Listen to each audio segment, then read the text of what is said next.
You're watching how to check app usage time on Android. Open the Settings app on your phone.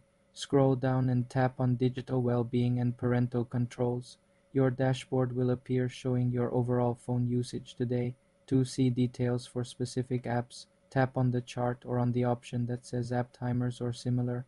A list of all your apps will appear showing how much time you spent on each one today. You can tap on any app to set a daily timer for it. To check your usage for previous days, go back to the main digital well-being screen and look for a calendar icon or the word dashboard. Tap on it to select a different date from the past. This is how you check your app usage time on Android. For more simple tutorials, subscribe to the channel. You're watching how to check app usage time on Android. Open the Settings app on your phone.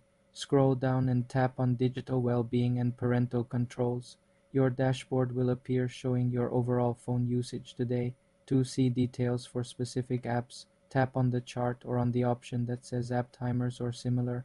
A list of all your apps will appear showing how much time you spent on each one today. You can tap on any app to set a daily timer for it. To check your usage for previous days, go back to the main digital well-being screen and look for a calendar icon or the word dashboard. Tap on it to select a different date from the past. For more simple tutorials, subscribe to the channel.